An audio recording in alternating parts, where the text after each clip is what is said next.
viewers, Tanvi this side. Welcome to Sterling Academy. So, आज हम लोग सारा जो चैप्टर है आपका क्लास 10th का ज्योग्राफी का रिसोर्सेज एंड डेवलपमेंट, इसको हम एक ही पूरी वीडियो में कवर करेंगे. Full explanation in one video.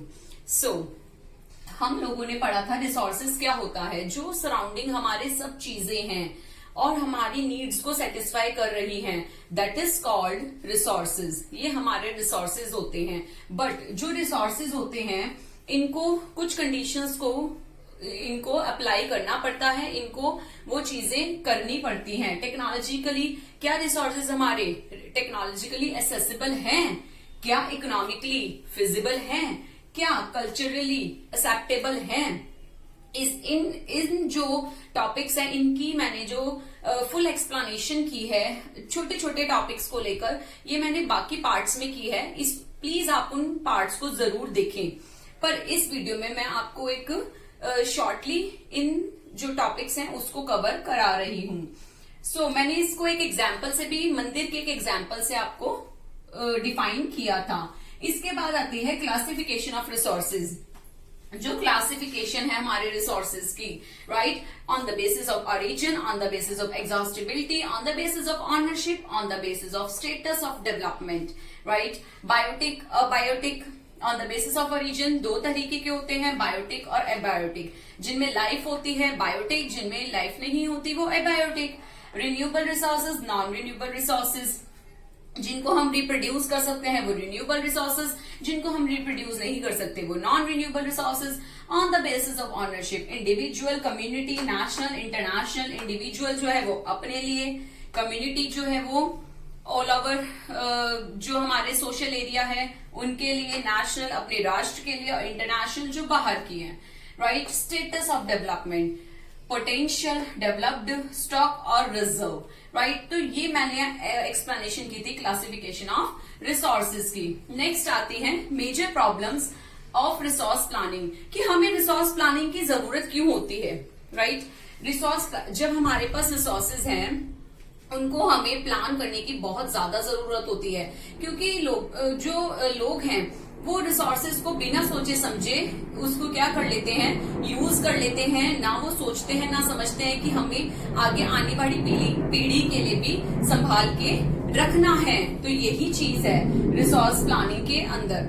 Resource planning करनी हमें, पर उसके अंदर भी बहुत सारी प्रॉब्लम्स आती हैं, like depletion of resources. Excess use करने पर, रिसोर्सेज के एक्सेस यूज करने पर डिप्लीट होने लग जाते हैं हमारे रिसोर्सेज.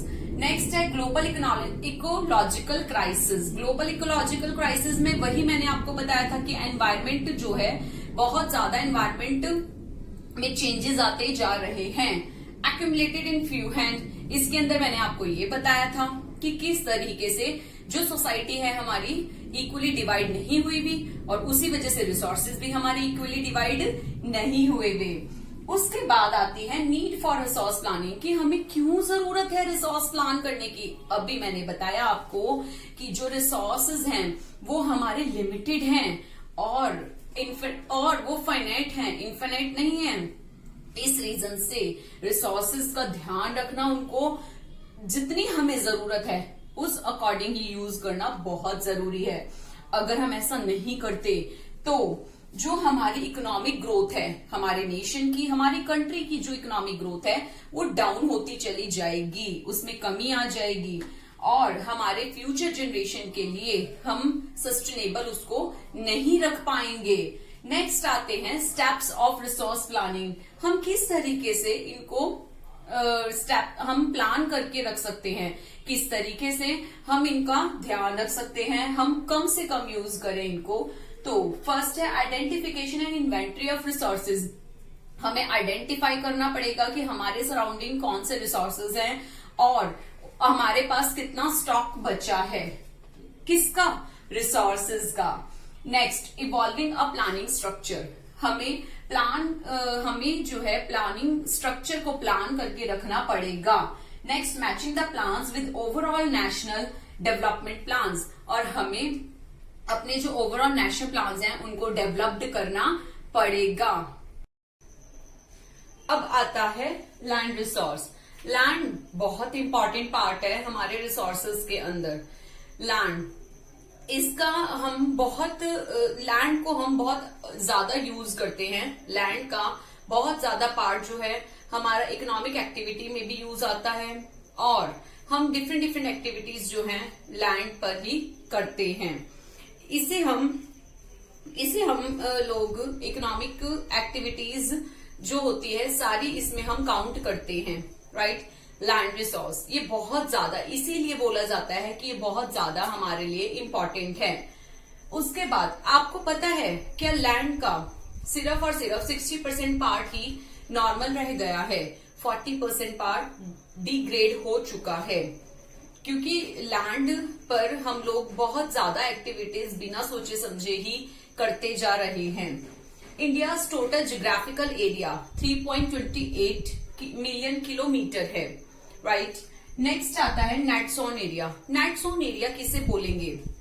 नेट जोन एरिया जो पूरी कंट्री का जितना एरिया हम लोग क्रॉप्स उगाने के लिए यूज करते हैं उसे नेट जोन एरिया बोलते हैं। जितना एरिया हमारा क्रॉप्स को उगाने के लिए यूज किया जाता है that is called net zone area.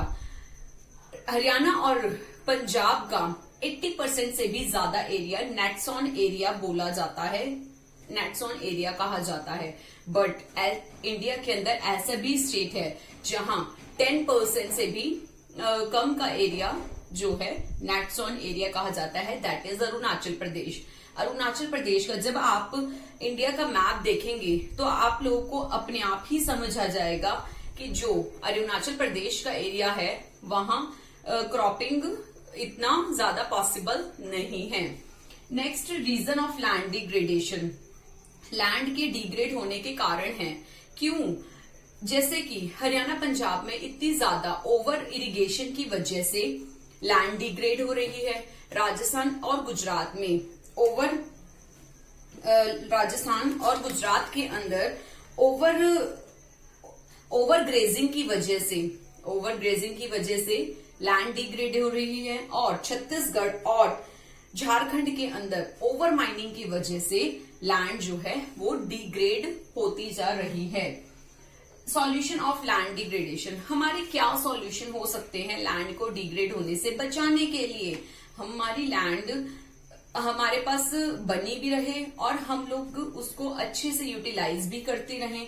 तो इसके लिए हमें जो हम ओवर इरिगेशन कर रहे हैं उसको कम करना पड़ेगा, जो हम ओवर ग्रेजिंग कर रहे हैं उसे भी थोड़ा कम करना पड़ेगा, और ओवर माइनिंग जो हम कर रहे हैं, कोयले की खदानों से हम बहुत ज्यादा माइनिंग कर रहे हैं, इसे भी हमें कम करना पड़ेगा। इससे हमारी जो लैंड है वो सुरक्षित रहेगी। सॉइल, अब टॉपिक आता है सॉइल। सॉइल ये बहुत ज्यादा इंपॉर्टेंट टॉपिक है। ये भी हमारे लिए और हमारे एनिमल्स के लिए जो सॉइल है ये रिसोर्स ये हमारे लिए बहुत इंपॉर्टेंट है, राइट। सॉइल के टाइप्स में 6 टाइप्स ऑफ सॉइल आती हैं। First, alluvial soil. Alluvial soil ये बहुत ज्यादा इंपॉर्टेंट होती है। नॉर्दर्न जो पूरा नॉर्दर्न प्लेन है वो एल्यूवियल सॉइल का है।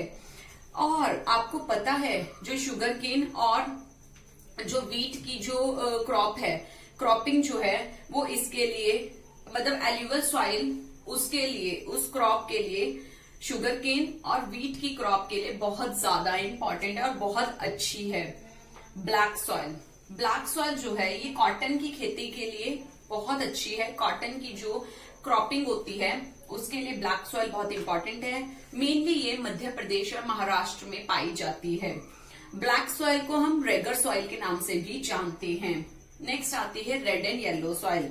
जो रेड एंड येलो सॉइल है इसका रेड कलर इसके जो आयरन की डिफ्यूजन होती है उस वजह से रेडिश कलर इसका यहाँ पर सॉइल का पाया जाता है, और ये मेनली ओडिशा एंड छत्तीसगढ़ में पाई जाती है।